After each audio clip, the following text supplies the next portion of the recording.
सभी भाइयों को नमस्कार और सभी भाइयों का मेरे प्रियाग एजुकेशन चैनल पर सभी भाइयों का स्वागत है। इसमें आज मैं साइकोलॉजी का 14वां चैप्टर है पिछड़े बालक, पिछड़े विकलांग तथा मानसिक रूप से पिछड़े बालक हैं। ये 14वां चैप्टर मैं डाउनलोड कर रहा हूँ। यदि किसी भाई को ये वीडियो पसंद आए तो लाइक करें, सब्सक्राइब करें, आगे से आगे भेजें। मैंने 13 चैप्टर पहले डाउनलोड कर चुका हूँ और जितने भी हैं साइकोलॉजी के मैं ये डाउनलोड करूँगा। तो ये वीडियो किसी भाई को पसंद आए तो वो इसको सब्सक्राइब करें और लाइक करें और आगे से आगे भेजें ताकि वो आपके एग्ज़ाम के लिए क्या है लाभदायक हो। तो पहला क्वेश्चन है इसका।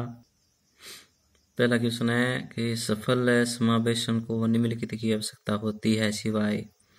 तो सफल समावेशन के लिए सबसे पहले है जो पृथक्करण की आवश्यकता होती है। तो ये पहला है वो आंसर सही है। उसके बाद में दूसरा है कि अपराधी बालक कौन होते हैं।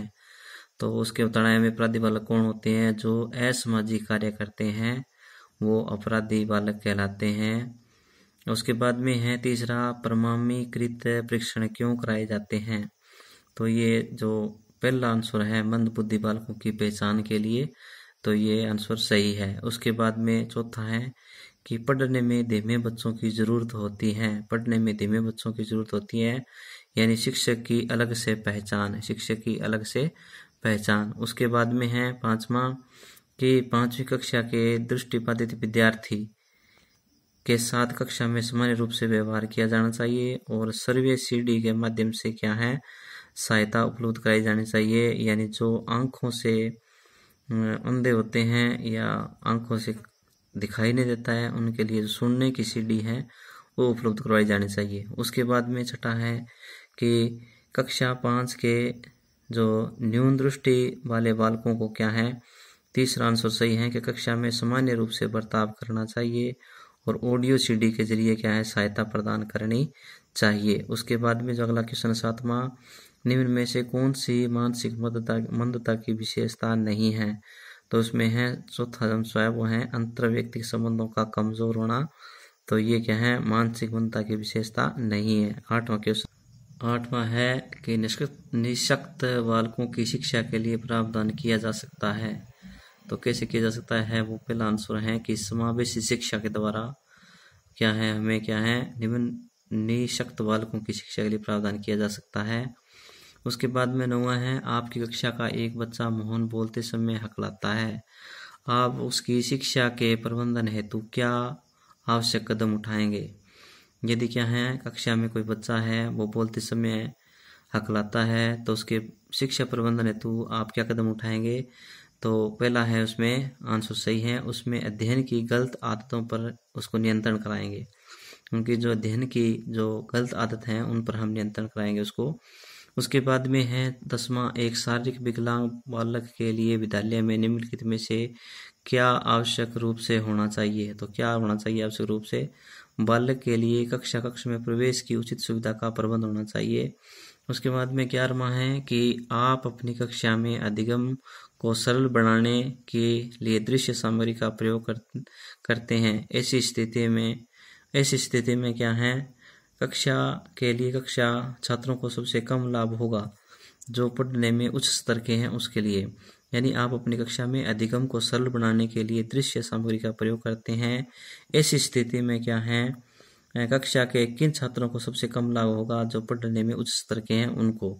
उसके बाद अगला क्वेश्चन है कि किसी बालक की मानसिक प्रक्रियाओं एवं व्यवहारों के अध्ययन के लिए बाल मनोवैज्ञानिक विधि है। तो कौन सी है वो पहला साक्षात्कार विधि, व्यक्तिगत अध्ययन विधि या निरीक्षण या बहिर्दर्शन विधि। तो ये सभी हैं। उसके बाद 13वां क्वेश्चन है कि आपकी कक्षा में कुछ बालक क्या है शारीरिक रूप से निःशक्त है, कुछ बालक मानसिक रूप से निःशक्त है तथा बाकी क्या है बालक सामान्य है।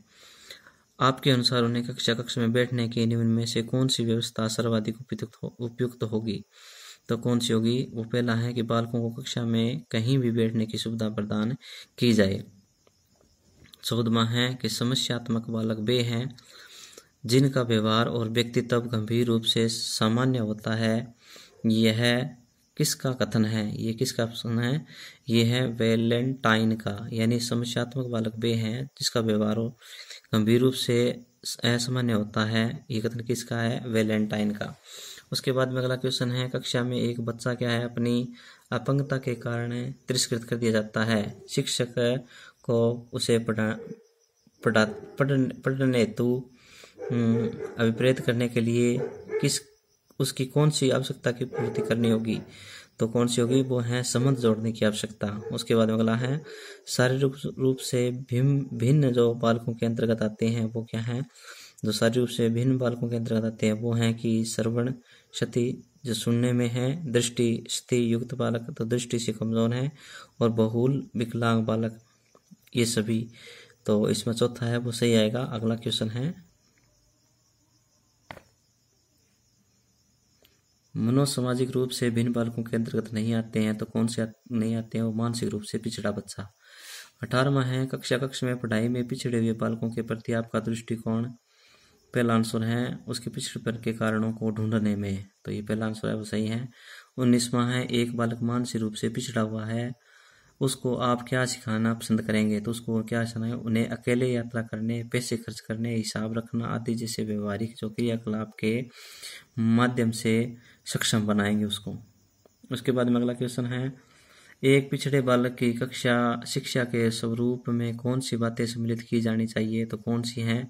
ये सभी हैं। वो कौन सी हैं? विशेष शिक्षण विधियों का प्रयोग करना, विद्यालय में विशिष्ट कक्षाओं की व्यवस्था करना, विशेष पाठ्यक्रम की व्यवस्था करना, ये सभी। उसके बाद अगला है कि पिछड़े बालक को शिक्षा के क्षेत्र में विकास करने तो क्या करना चाहिए? तो क्या करना चाहिए? उसके पिछड़ेपन के कारणों की खोज करना चाहिए, व्यक्तिगत ध्यान देना चाहिए, पाठ्यंतर क्रियाओं की व्यवस्था करनी चाहिए, सभी। उसके बाद 22वां है, निम्न में से क्या मानसिक रूप से पिछड़े बालकों की विशेषता है? तो ये सभी है उसकी। उसके बाद 23वां है, मानसिक रूप से पिछड़े बालकों की विशेषता नहीं है, तो कौन सी नहीं है? निर्देश देना समस्या नहीं है, निर्देश देना समस्या नहीं है, ये है। उसके बाद में अगला क्वेश्चन है वो क्या है कि ब्रेल लिपि का प्रयोग किस प्रकार के विकलांग बालकों की शिक्षा के लिए, किस शिक्षा व्यवस्था के लिए किया जाता है? तो जो अंधे बालक हैं उनके लिए ब्रेल लिपि का प्रयोग किया जाता है। और 25वां है, जिस बालक में विकलांगता की व्यापकता अधिक है वह उनमें से किससे प्रभावित नहीं होता है? वो संस्कृति से प्रभावित नहीं होता है। 26वां है, दृष्टि से संबंधित जो दोष मानव के लिए किस विकास पर प्रभाव नहीं डालता है? वो है सांस्कृतिक प्रभाव नहीं डालता है। शैक्षिक पिछड़ेपन की पहचान के लिए अनिवार्य तत्व है तो बुद्धि परीक्षण है। उसके बाद में है 28वां, निम्नलिखित में से किसको समस्यात्मक बच्चा कहा जा सकता है? चोरी करने वाले बालक को हम क्या समस्यात्मक बालक कह सकते हैं। 29वां, जो बालक शैक्षिक रूप से पिछड़ा है उसके विषय में सत्य है, जो पढ़ाई में पिछड़ा है वह। 30वां है, जो बालक मानसिक दृष्टि से पिछड़े होते हैं वे क्या होते हैं? अनुशासनहीन होते हैं। चौथा आंसर सही है। 31वां, जो बच्चा शारीरिक रूप से अक्षम है वह इनमें से किस प्रकार का नहीं हो सकता? तो वो कुछ है जड़ बुद्धि वाला। जो शारीरिक रूप से अक्षम है तो वो जड़ बुद्धि वाला नहीं हो सकता है। तो उसके बाद में 32वां, आपकी कक्षा का एक बच्चा बोलते समय अकलाता है, कक्षा में आप उससे खड़ा होकर पाठ को पढ़ने के लिए कहते हैं तो आप उस बालक का सहयोग कैसे करेंगे? तो दूसरा आंसर है, कक्षा में विशिष्ट परिस्थितियों का निर्माण करेंगे जिससे कि उस बालक में सभी योग्यता का विकास हो सके। दूसरा है वो सही है।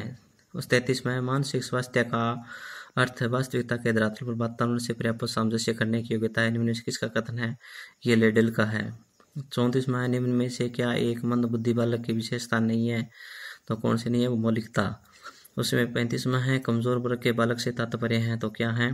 चौथा, ऐसे अभिभावकों बालकों से जो सरकार द्वारा निर्धारित न्यूनतम सीमा की वार्षिक आय की सीमा के नीचे वर्ग में आते हैं। 36वां है, पिछड़ा बालक वह है जो अपने अध्ययन के माध्यम से अपना कक्षा कार्य कर अपनी आयु के अनुसार क्या है एवं कक्षा नीचे कहाँ है करने में असमर्थ रहता है। कथन है ये बर्ट का है।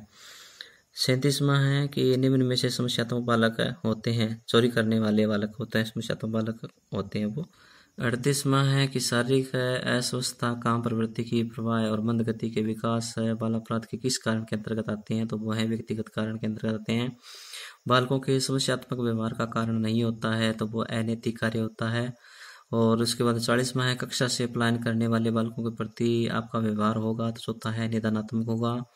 41वां, कौन से गुण अच्छे मानसिक स्वास्थ्य के लिए नहीं है? तो वह है बहुत विनीत सवय से सीमित।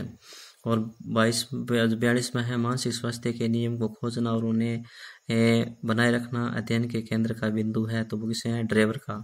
उसके बाद में जो तीसरा आंसर है वो सही है। उसके 43वां है, निम्नलिखित में से कौन सा भूलने का सिद्धांत है?